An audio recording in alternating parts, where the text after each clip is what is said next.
Oke, kita tunggu beberapa menit lagi sebelum teman-teman yang lain bergabung. Ya, ini hari Sabtu tanggal 8 ya, tanggal 8 September 2018. Nanti kalau sudah ada yang gabung akan kelihatan di sini. Nah, ini ada Mbak Fajarina Maryanti ya, udah gabung. Kita tunggu beberapa menit. Hari ini kita akan mengadakan live, temanya mitos kolesterol bersama Dr. Zainal Ghani ya. Sebelumnya kita tunggu dulu buat teman-teman yang baru join. Ada Mbak Yuniar Elf Sibarani. Tolong teman-teman yang udah gabung, ada Mbak Fajarina, suaranya sudah cukup jelas atau belum? Gambarnya udah cukup jelas atau belum ya? Tolong kasih feedback ya, dan komentar di bagian komentar di bawah biar kita bisa lihat juga ini suaranya udah jelas atau belum gitu ya. Oke, kita tunggu. Tolong teman-teman yang udah hadir kasih feedback. Terus kita kemarin juga sudah melakukan survei, ada cukup banyak pertanyaan yang masuk. Ya, ini kita lihatkan sebentar aja sedikit pertanyaan. Menu makan, ya nanti pertanyaannya menu makan apa pagi siang. Kalau keto kolesterol tinggi bagaimana? Ini udah menjadi pertanyaan teman-teman juga. Banyak yang takut kolesterol tinggi nih sepertinya ini Pak Dokter. Iya.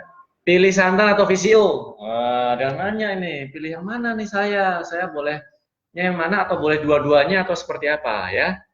Dengan keto asam urat jadi 9. Waduh, bagaimana cara mengatasinya? Ini takut juga terkait asam urat tinggi ya. Kemudian apalagi nih?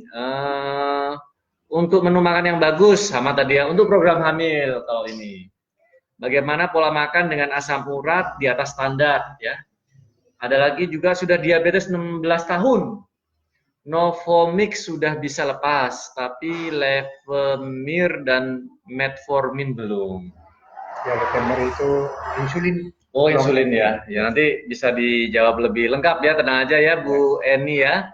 Kemudian obat hipertensi ya, obat hipertensinya Candesartan 16 mg dan HCT 25 mg dan Habeser 100 mg. Ini obat-obatannya beliau ini ya. Bagaimana cara memulai keto dengan riwayat hipertensi, nafsu makan tinggi, usia 60 tahun ke atas ya. Dapatkah santan segar murni menggantikan ASI? Wah, ada pertanyaan dari Bu Siska ya, Mbak Siska, Teh Siska ini kayaknya nih ya. Apa bisa nggak menggantikan ASI? Kemudian kalau santan dicampur dengan karbohidrat seperti nasi uduk, apakah sehat? Nah, ada juga yang nanya ini karena mungkin khawatir, waduh kalau lemak ini hanya boleh untuk yang diet keto aja. Mungkin begitu, ada pikiran seperti itu teman-teman ya. Kalau BPC suka dikasih langsung makan butter, dan kalau nggak lagi butter fasting seperti apa? Itu kira-kira banyak pertanyaan teman-teman yang sudah bertanya melewat polling ya kemarin ya. Oke teman-teman, jelas Mas suaranya jelas? Oke, kita akan mulai.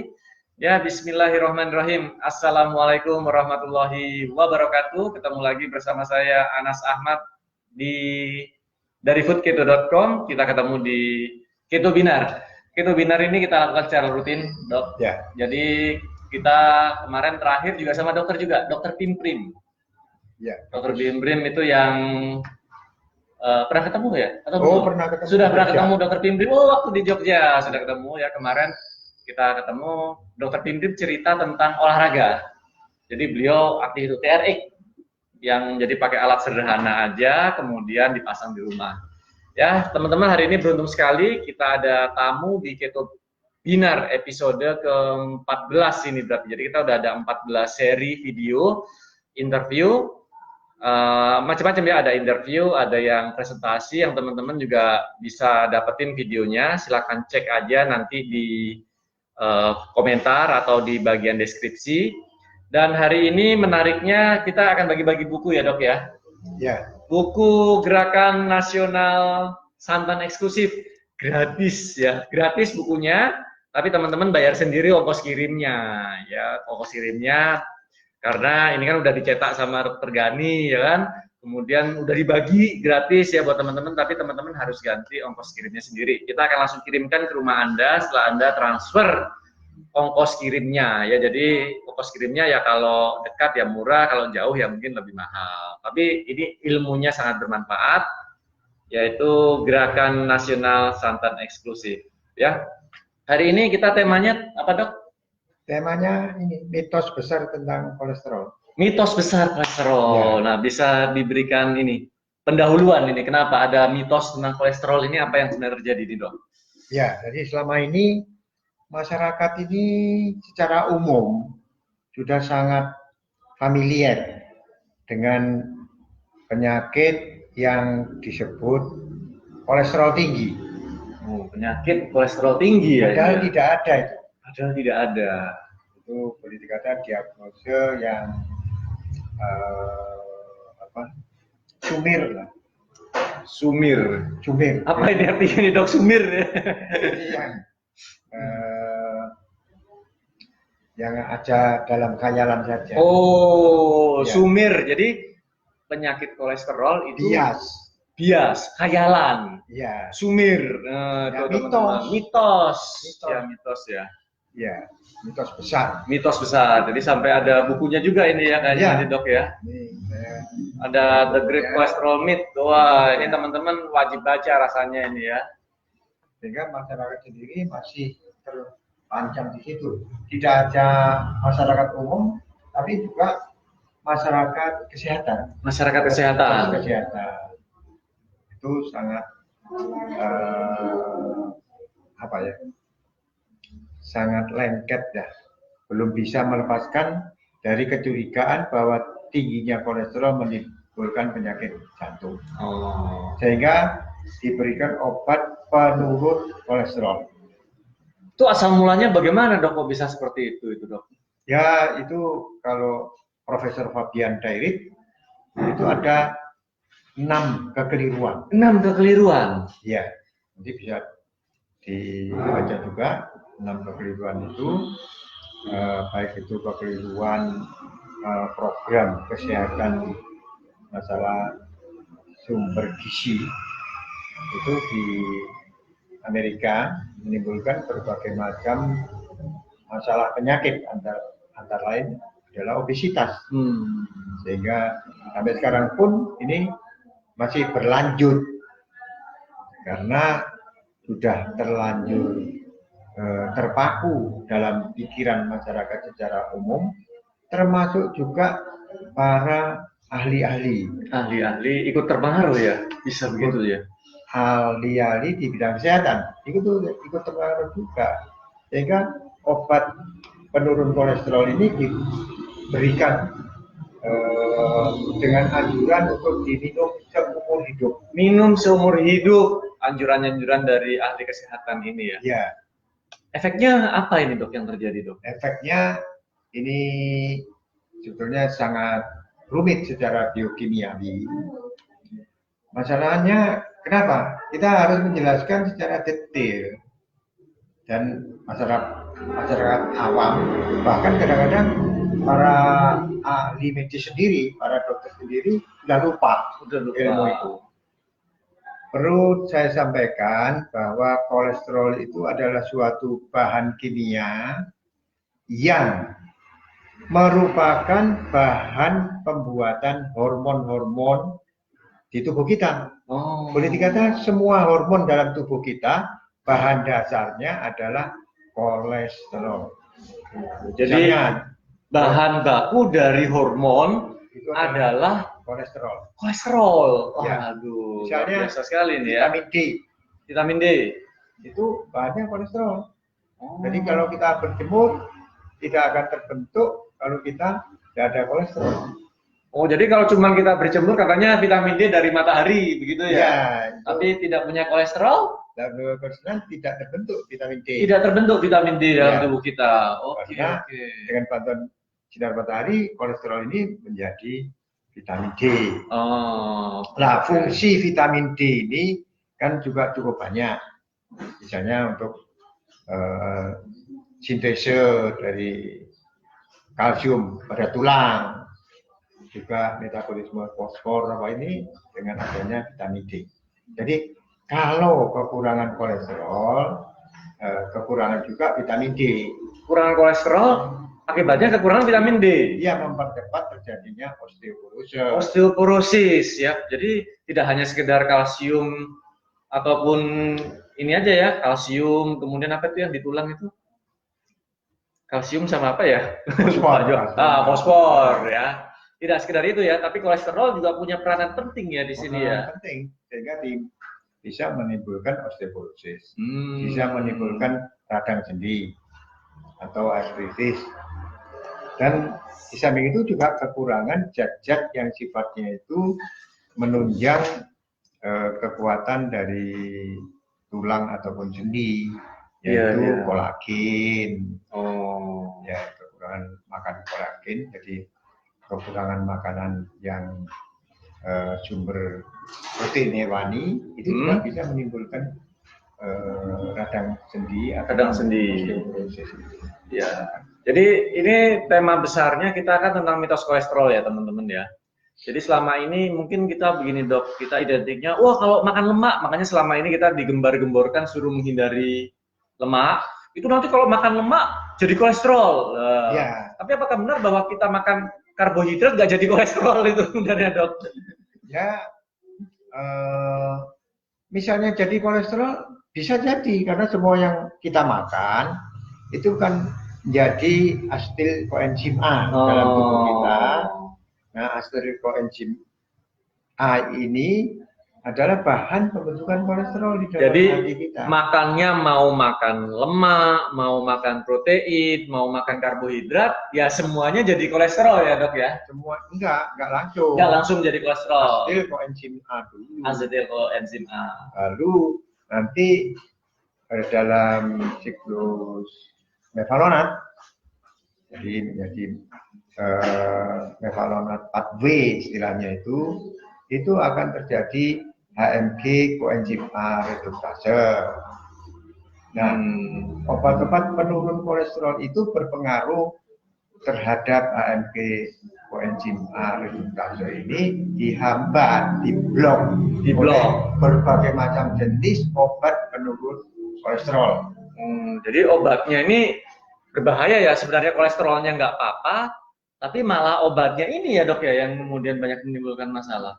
Iya, karena pembentukan kolesterol ini dihambat oleh obat penurun kolesterol. Nah, di dalam siklus itu asam mevalonat nanti akan terbentuk, tapi kalau dihambat ini kan boleh dikata tidak terbentuk atau terbentuknya sangat sedikit.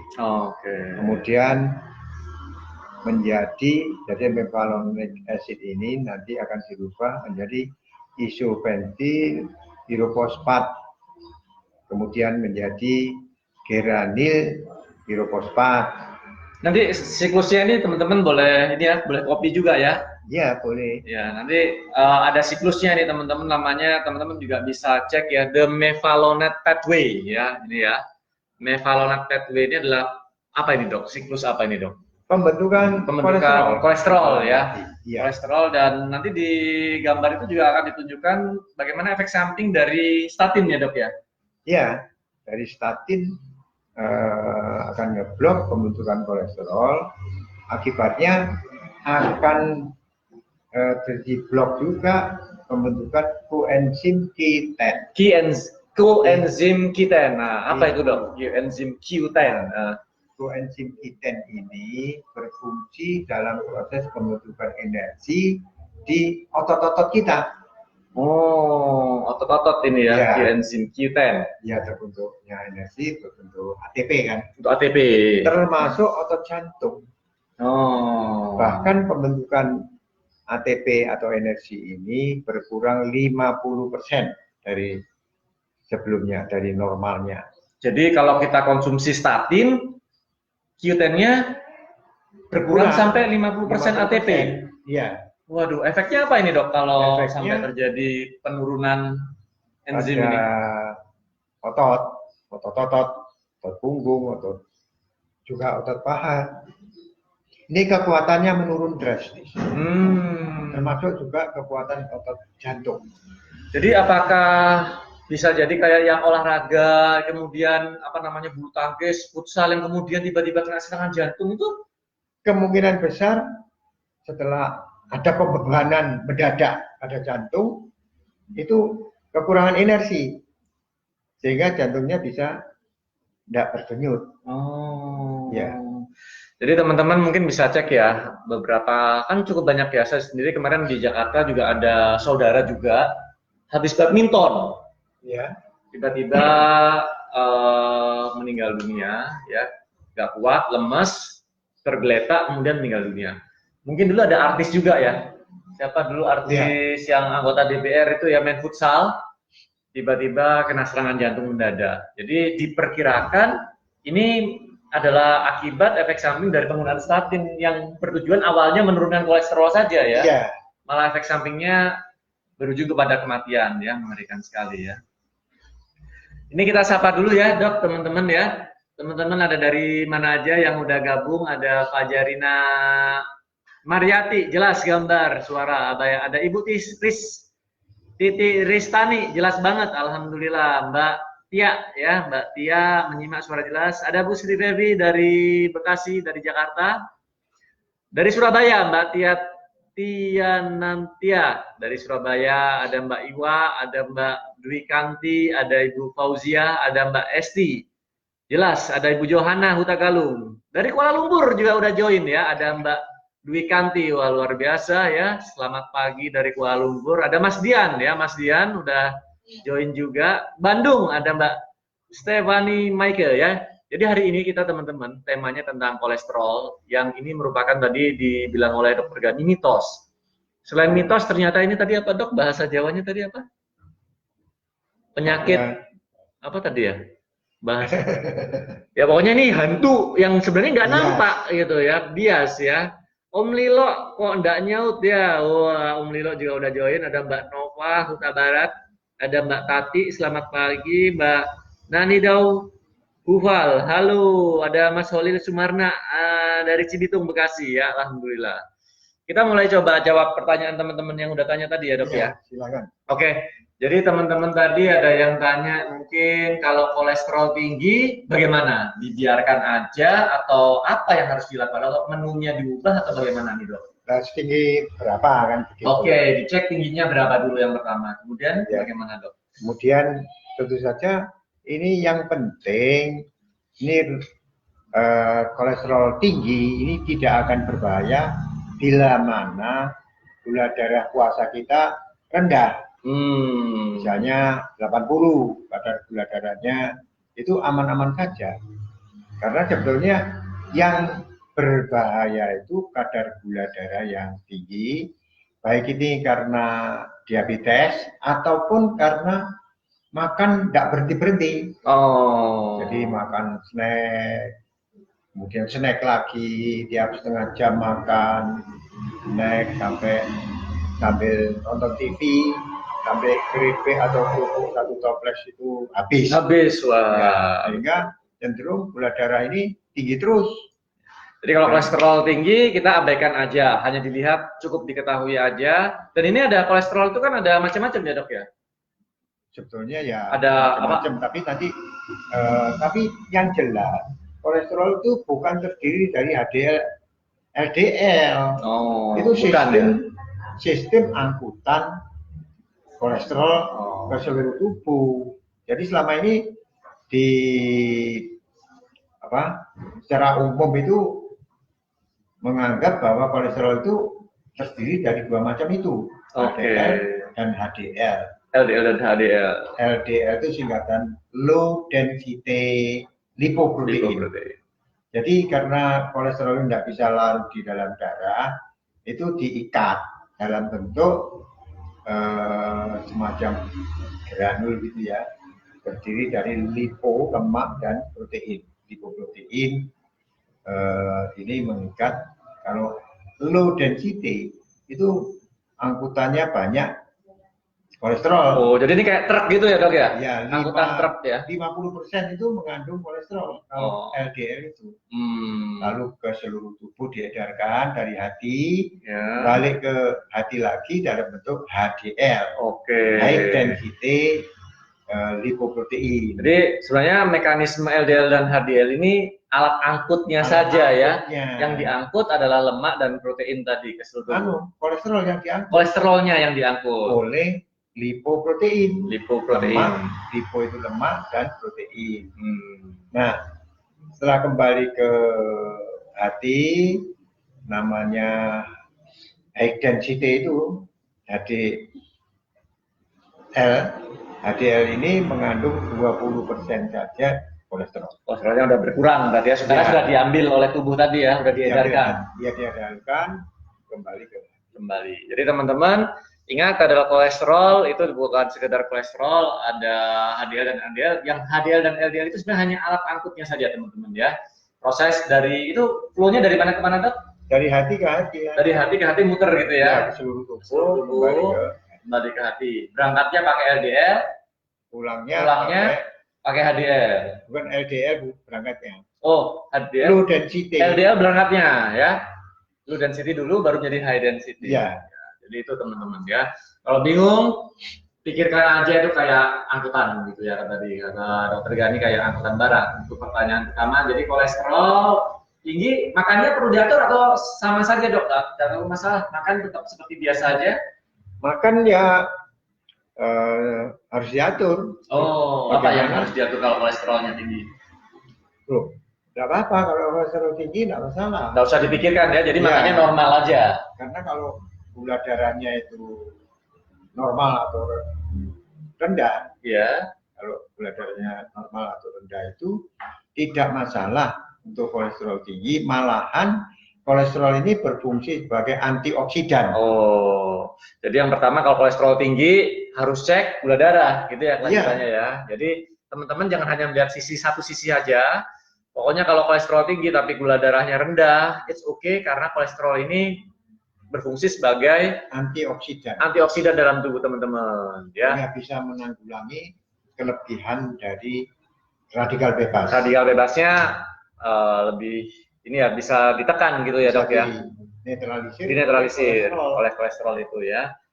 Dalam hal ini berarti kolesterol tinggi dengan gula darah normal atau rendah itu akan memperpanjang umur. Oh. Dan bisa menanggulangi berbagai macam penyakit. Oke ya. Jadi kuncinya di gula darahnya yang perlu teman-teman cek kalau kolesterolnya tinggi ya. Jadi yang diwaspadai kalau kolesterol tinggi, gula darah tinggi ya itu ya, Dok ya? Iya. Karena apa yang berbahaya adalah gula darah tinggi ini akan bersifat sebagai zat yang lengket. Melengket ya itu, Dok ya. Gula darahnya terjadi glikasi, lengket. Inilah yang menyebabkan penyempitan dinding pembuluh darah sehingga peredaran darah tidak lancar. Oke, ada Ibu Sri Handayani Medan Trims, Mas Anas dan dokter, saya kali kolesterol tinggi. Iya, nggak apa-apa, kolesterol tinggi nggak apa-apa. Cek gula darahnya ya sekarang ya. Kemudian sekarang gini, Dok, kalau misalnya kolesterol tinggi, gula darahnya tinggi, ya artinya harus menghindari gula, karbohidrat, semua ditekan. Iya. Karena tadi itu berarti gula darahnya tinggi, ini berpotensi terjadinya glikasi tadi ya. Oke, jadi makannya ketika kolesterol tinggi ya makan lemak nggak apa-apa. Kuncinya adalah menghindari karbohidrat dan gula. Ya, itu cukup jelas sekali ya. Kemudian pertanyaan berikutnya, pilih santan atau VCO? Gimana nih menurut Dokter Gani nih? Mau pilih yang mana? Ya. Karena ini gerakan santan eksklusif loh ya, gerakan santan eksklusif ya. Jadi pilih yang mana ini? Pilih untuk apa sekarang? Kalau penggunaannya ini untuk menanggulangi penyakit, misalnya pada diabetes, pilih VCO. Atau minyaknya ya, minyak kelapa. Minyak kelapa yang 100% lemak ini ya. Kenapa? Karena di dalam santan itu sedikit banyak itu masih mengandung karbohidrat dalam santan. Tetapi untuk yang orang normal, alangkah baiknya setiap hari itu makan masakan bersantan. Oke. Ya. Tapi usahakan karbohidratnya sesedikit mungkin. Karbohidratnya kita rendahkan dibatasi. Dibatasi. Karena dari santan itu sudah ada karbohidrat ya teman-teman ya, udah cukup ya itu ya. Cukup. Jadi katakan misalnya makan gulai kambing, ya silakan makan gulai kambing, tapi nasinya enggak usah. Nasinya enggak usah, gulainya aja lebih enak. Ya. Santannya yang kental gitu ya dok ya. Oh mantap itu ya. Betul. Jadi tadi kalau teman-teman tanya mau pilih santan atau pilih VCO, tergantung tujuannya. Kalau teman-teman untuk terapi, pilih VCO. Ya ini terapi apa aja dok ini dok yang umum bisa dibantu oleh VCO? Sangat banyak. Karena VCO itu mempunyai kemampuan untuk membunuh berbagai macam mikroba penyebab penyakit. Bisa membunuh virus, bakteri, jamur, protozoa, dan parasit. Jadi ini VCO ini membunuh ya, ini membunuh ya. Mekanismenya sederhana, yaitu nanti dalam tubuh VCO ini akan dipecah menjadi monogliserida. Misalnya lauric acid berubah menjadi monolaurin. Capric acid menjadi monokaprin. Caprinic acid menjadi monokaprilin. Nah, ini mempunyai kemampuan untuk melarutkan berbagai macam dinding virus, dinding bakteri, dinding jamur, dinding dari parasit. Itu akan dilarutkan sehingga mikrobanya ini bisa mati, pecah, kemudian mati. Jadi mekanismenya adalah dari monolaurinnya tadi ya dok. Monolaurin bisa meluruhkan dinding, melarutkan dinding-dinding sel. Ya, dinding-dinding mikroba tadi. Akhirnya mereka yang mati gitu ya dok. Iya. Jadi sederhana sekali. Sangat sederhana ya mekanismenya ya. Sehingga tidak ada efek sampingnya. Dan santan cocok untuk teman-teman yang sehat ya. Kalau terutama kalau yang diabetes ya dibatasi ya mungkin ya santan ya. Ya dibatasi, jangan terlalu banyak. Kalau yang diabetes diperbanyak VCO-nya. Kalau untuk kita yang normal yang belum ada gangguan kesehatan ya teman-teman sudah boleh aja makan santan. Ada pembatasan dok berapa banyak itu misalnya? Ya tergantung kemampuan dari masing-masing orang bisa berbeda. Atau pakai patokan yang 10 gram, 20 gram karbohidrat itu? Kalau awal itu pasti ada rasa penolakan. Gitu ya dok ya? Penolakan secara psikologis. Kenapa? Karena selama ini otak kita kan dicuci. Emosi kita dicuci bahwa makan masakan bersantan itu membahayakan kesehatan. Itu yang ditanamkan berpuluh-puluh tahun. Sehingga banyak sekali. Jadi hampir semua orang itu menghindari masakan bersantan. Karena di rumah sakit banyak poster-poster yang menyebutkan bahwa kalau makan masakan bersantan itu meningkatkan kolesterol. Sehingga nanti diancam oleh penyakit jantung. Jadi selama ini di rumah sakit juga penuh dengan ancaman seperti itu. Iya. Padahal itu nggak benar juga gitu dok ya? Iya. Pertama, nggak benernya di mana?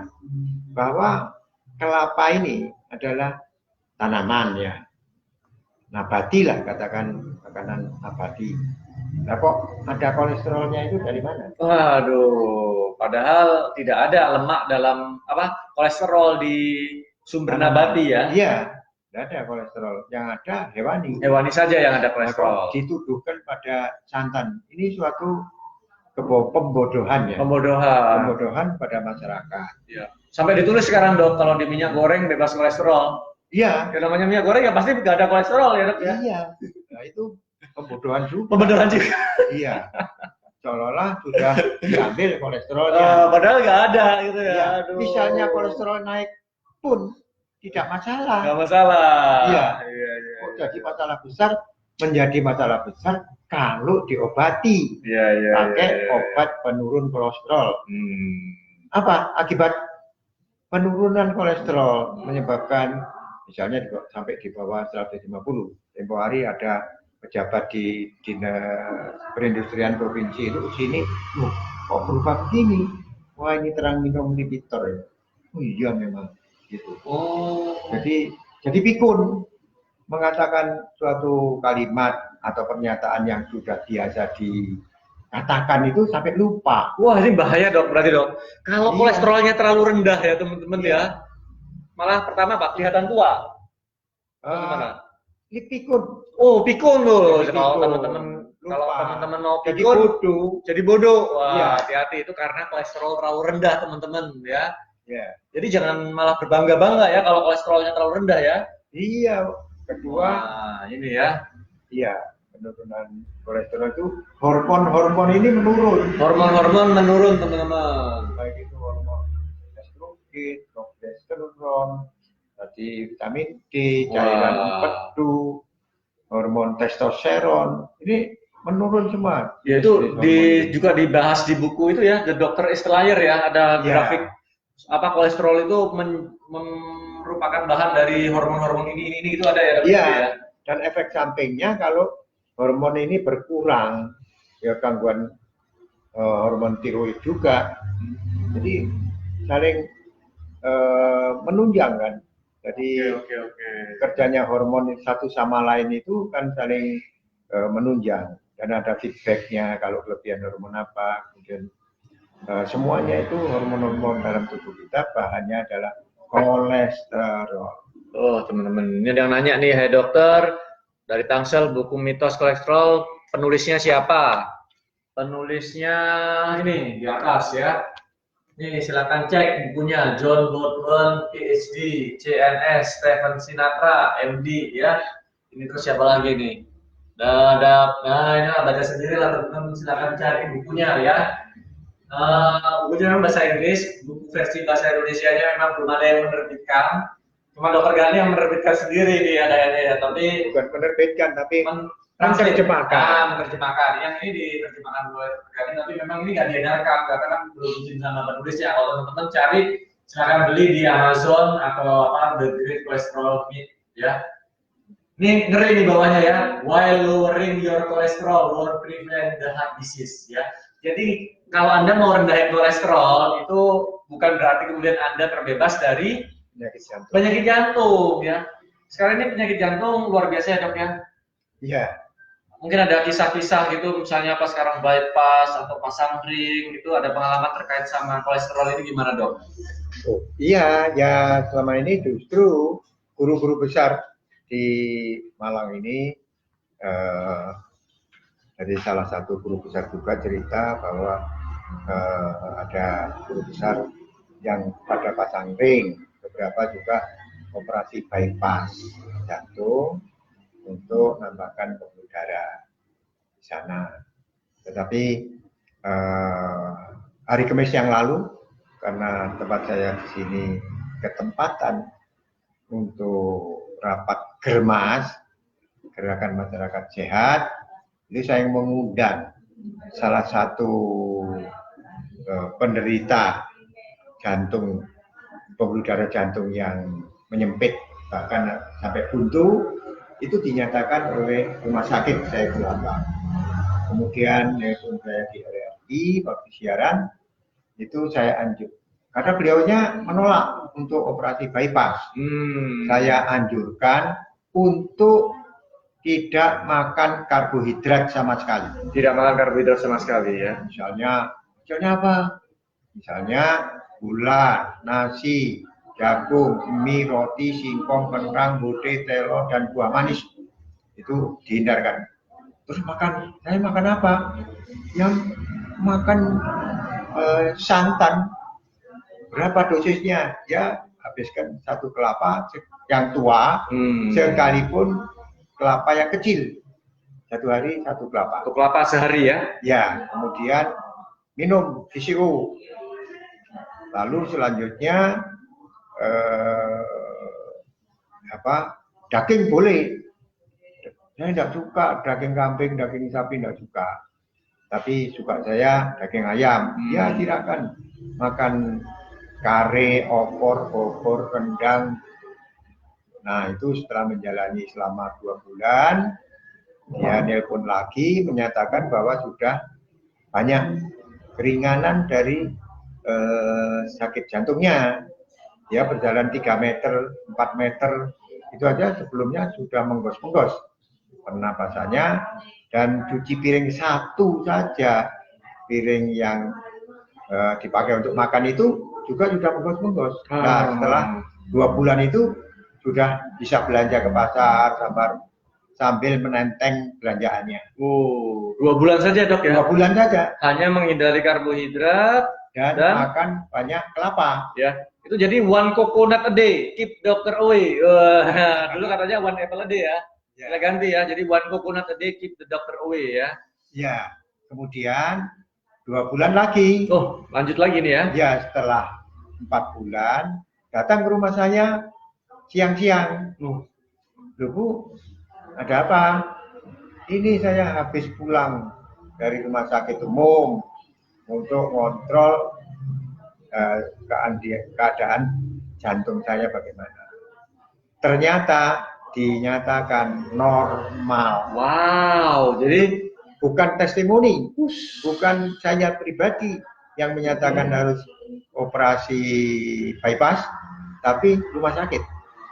Kemudian saya hanya menganjurkan saja untuk, dan kalau mau ya silakan, tidak mau ya tidak apa-apa. Ternyata beliaunya sangat ketat. Bahkan kemarin hari Kamis itu, nyata anaknya bilang, Pak, ini sudah saya larang, bahaya makan serba santan tiap hari ini. Tapi ibu saya sangat yakin bahwa ini hanya satu-satunya jalan untuk mengatasi tidak operasi bypass. Sehingga dilanjutkan. Wes, daripada operasi saya lebih baik makan kelapa. Sama masakan yang enak-enak. Rendang. Ya. 4 bulan ya tadi ya dok ya? 4 bulan saja. Ini ada pertanyaan ini dok dari Mbak Mirila Adani. Seperti orang tua beliau, ini jadi beliau nanyain, beliau sudah bypass jantung. Jadi kalau ini beliau udah ceritanya udah operasi, kemudian gula darahnya normal. Saat ini minum Lipitor sesuai resep dokter. Apakah sebaiknya dihentikan aja karena karbohidrat? Kalau pendapat saya ya stop aja.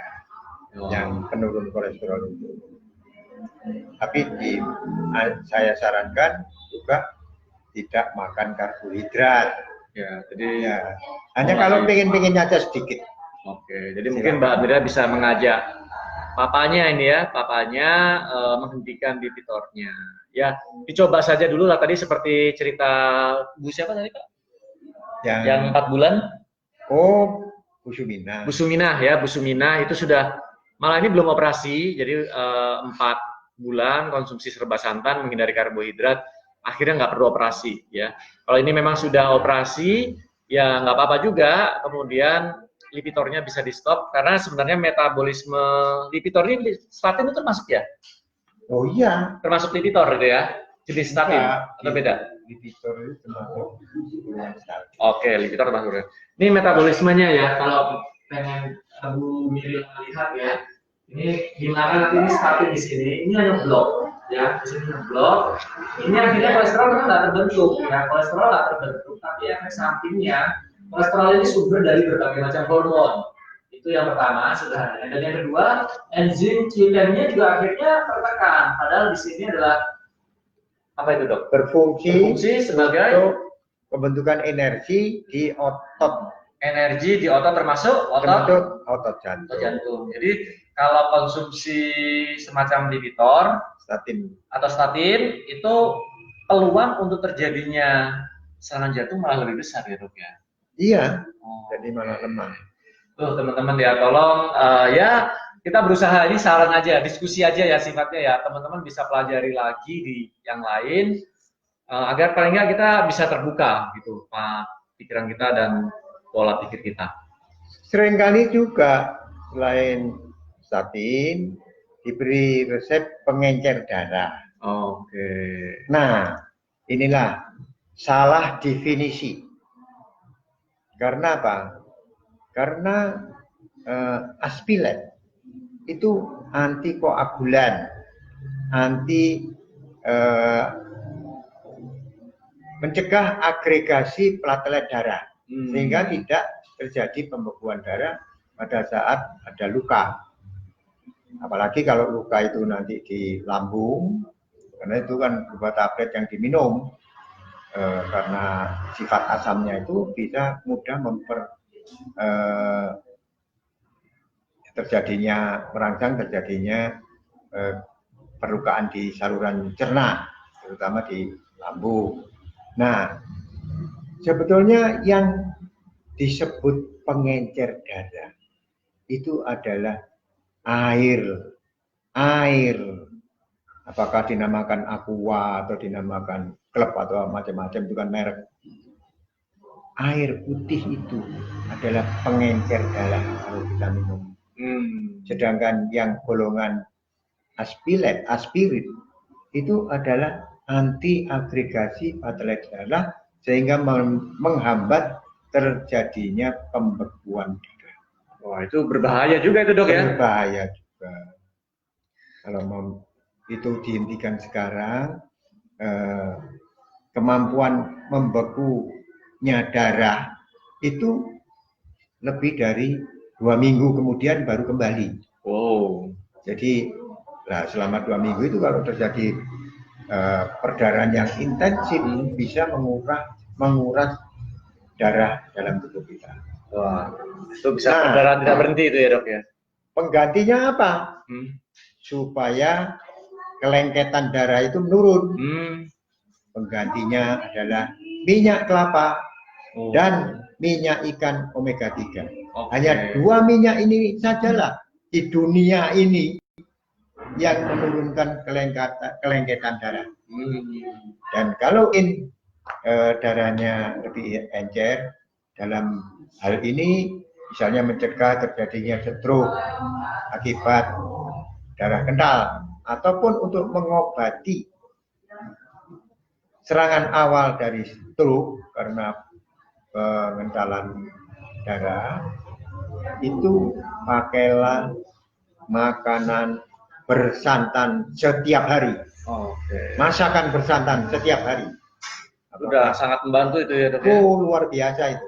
Jadi apakah lodeh, rendang, gulai gitu, kan yang serba santan, opor, bobor, kolak, itu sudah sangat membantu untuk bagaimana darah kita ini tidak saling lengket. Tidak lengket ya? Iya, tidak saling lengket. Sehingga nanti warna darah jangan kaget menjadi merah terang, encer. Wah. Kemarin itu saya sudah donor darah juga, Dok. Kemarin saya pertama kali dalam hidup, Dok. Baru pertama kali saya donor darah kemarin. Bagus. Alhamdulillah. Karena kalau tidak donor terlalu tinggi kadar zat besi dalam tubuh kita juga mempercepat menjadi menua. Jadi kalau kita sering donor darah awet muda, Dok, ya? Ya bukan sering ya. Misalnya periodik 3 bulan ya, atau 4 bulan ya? 1 tahun sekali, 1 tahun sekali, 6 bulan sekali, cukup lah.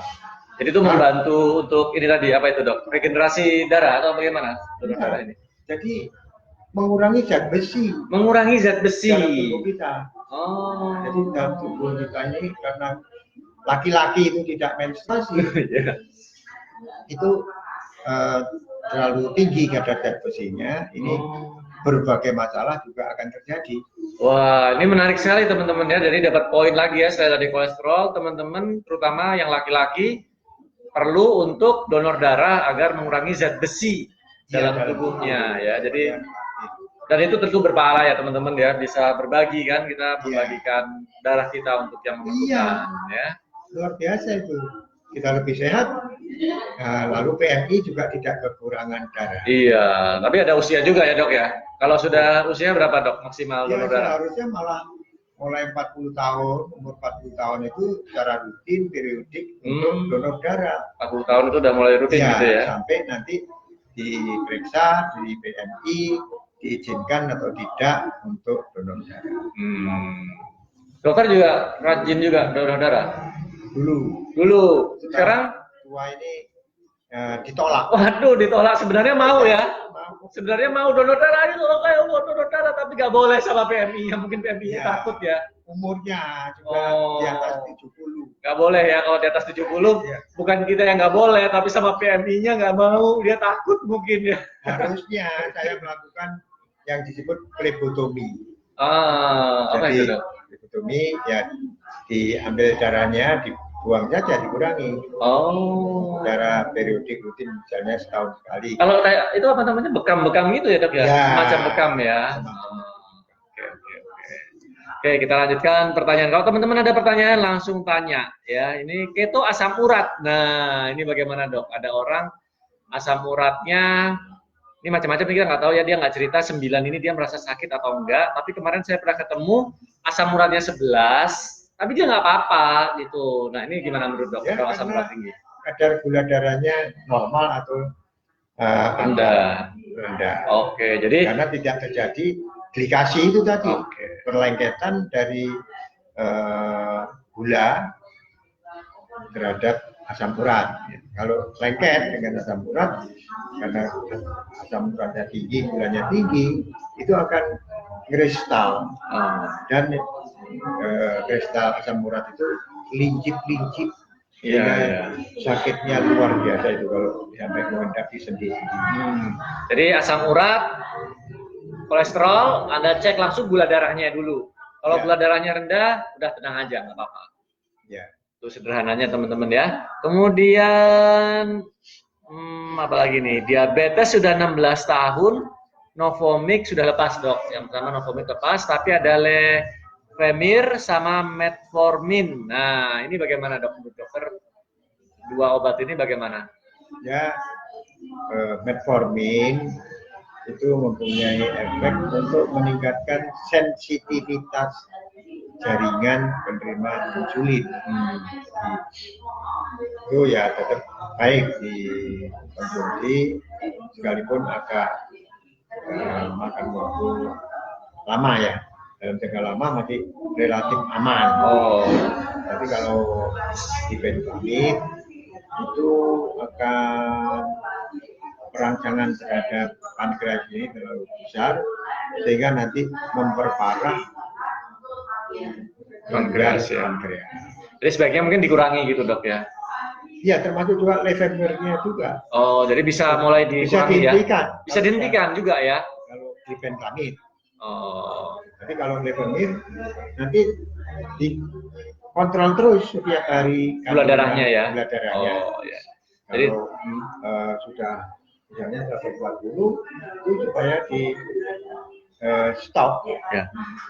Jadi nanti rutin, mungkin obatnya bisa dikurangi, kemudian tiap hari melakukan pengetesan gula darah sendiri aja ya, teman-teman bisa beli alatnya, kemudian dicek gitu ya dok ya, dicatat ya, dibuat, dicatat ya lognya, itu penting sekali untuk mengevaluasi. Sama tadi Bu Eni juga sama, masih konsumsi obat hipertensi nih dok, Kandersantan dan HCT, sore ada Habeser. Kalau HCT itu untuk memperlancar kencing. Jadi ini bagaimana? Dihentikan atau bagaimana dok? Ya tergantung tensinya berapa. Dicek tensinya. Normal ya dosisnya bisa dikurangkan. Jadi tetap dikontrol ya. Ininya untuk nanti mengurangi bisa dicoba kurangi sedikit-sedikit dan tetap dikontrol tekanan darah dan gula darah. Bagaimana dengan keto liwat hipertensi untuk dan nafsu tinggi untuk lansia ini dok? Jadi di atas 60 tahun ini, cara mulainya dengan riwayat hipertensi gimana? Langsung aja atau bagaimana dok? Ya, kalau memang sudah mengetahui ilmu untuk keto fasting atau ketosis, itu ya langsung saja. Langsung saja ya. Apalagi yang bersangkutan mempunyai gangguan kesehatan. Jadi bisa langsung ya dok ya? Bisa langsung. Nggak ada masalah, silakan langsung. Kemudian santan murni menggantikan ASI. Wah, ini bagaimana nih dok? Kalau santan murni ini nggak tahu nih bayinya usia berapa ini ya? Gimana dok? Di daerah Pasifik, kalau ada seorang ibu baru melahirkan, kemudian tidak keluar air susu ibunya, penggantinya adalah santan kelapa yang kental. Tapi kalau ada ASI-nya? Ada ASI-nya, mau nambah kualitas ASI, ibunya yang konsumsi serba kelapa, nanti anaknya boleh nyicipi santan kental. Usia berapa itu dok? 1 tahun ke atas atau kalau ada ASI-nya ini dok? Kalau ada ASI-nya ya Kalau ASI eksklusif itu kan sampai 6 bulan. 6 bulan ya. Minum hanya ASINya saja. Oke. Sehingga ibunya yang harus tiap hari itu makan masakan serba kelapa. Oke. Jadi santan dan PCO itu ibunya ya, jangan anaknya langsung kalau ada ASINya ya. Maksimalkan ASINya dari ibu ya berarti ya. 6 bulan anaknya boleh. Karena sudah ada empasi ya.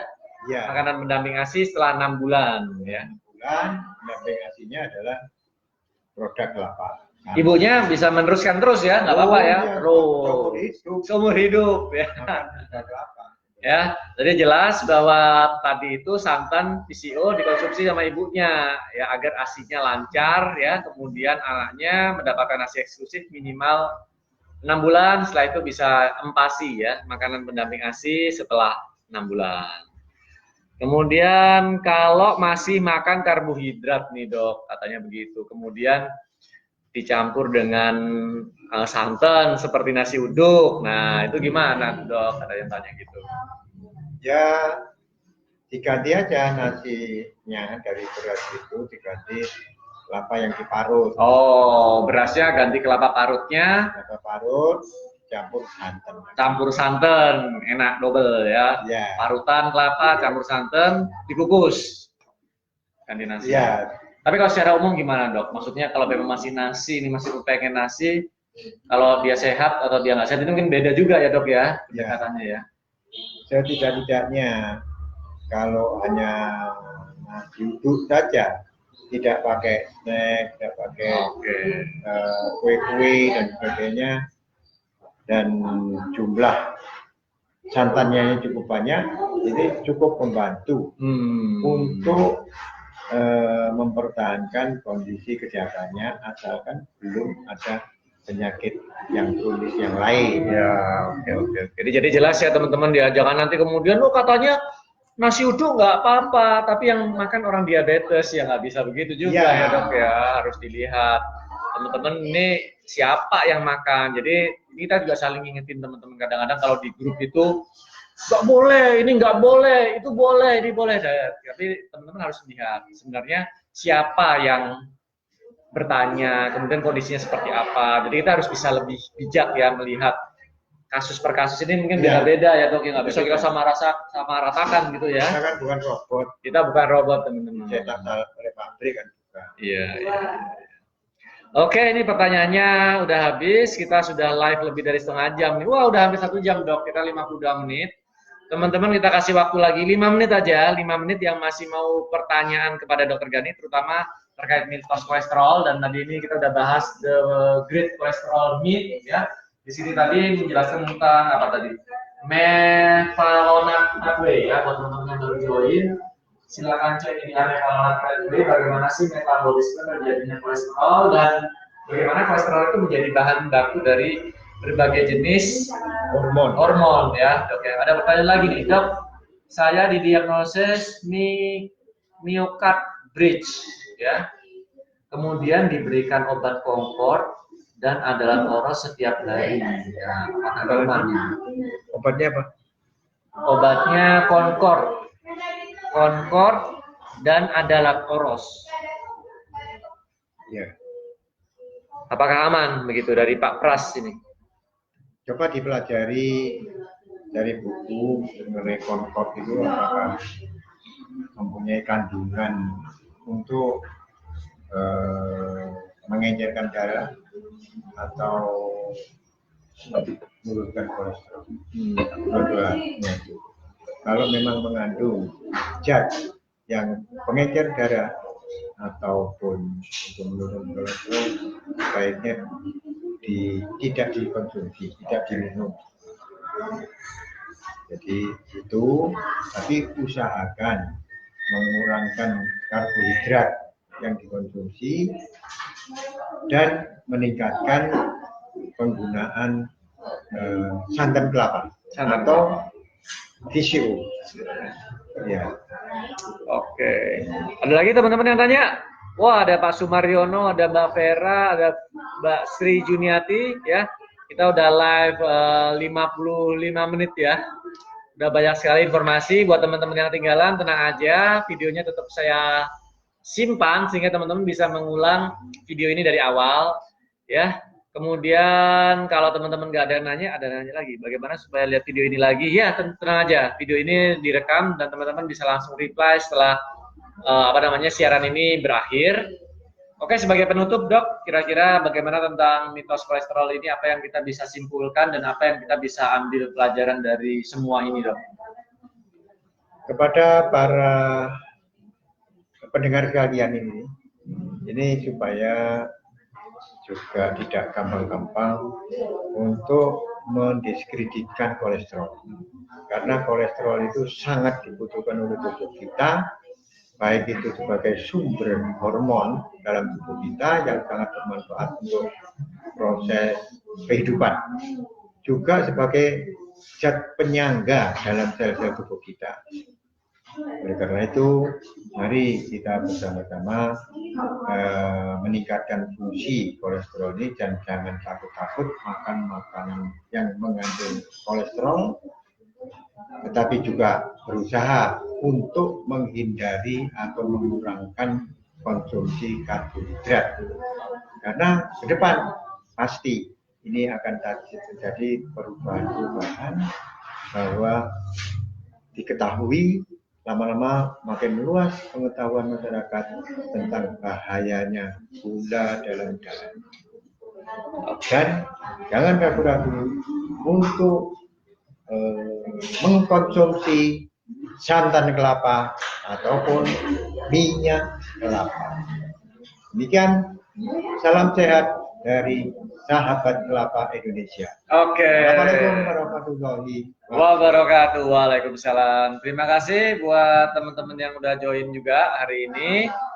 Saya ingetin lagi teman-teman, ada buku gratis yang nanti saya akan infokan mungkin lewat email. Jadi teman-teman subscribe di foodketo.com. Nanti kita akan infokan bagaimana cara mendapatkan buku Gerakan Nasional Santan Eksklusif karangan Dr. Zainal Ghani gratis, bayar ongkos kirimnya aja ya. Free untuk ada berapa, Dok, nanti yang mau dibagikan? 50? Oh, lebih mungkin ya 100. Ada 100 buku ya, ada 100 buku. Buruan cepat ya, karena video ini sudah ditonton 1.500 orang, jadi hanya kebagian 100 orang yang mendapatkan buku Gerakan Nasional Santan Eksklusif gratis, bayar ongkos kirim aja ya. Terima kasih banyak yang udah nonton, terima kasih Dr. Ghani atas sharing ilmunya hari ini, semoga bermanfaat untuk kita semua. Demikian ya. Assalamualaikum warahmatullahi wabarakatuh. Waalaikumsalam warahmatullahi wabarakatuh. Dadah, sampai jumpa.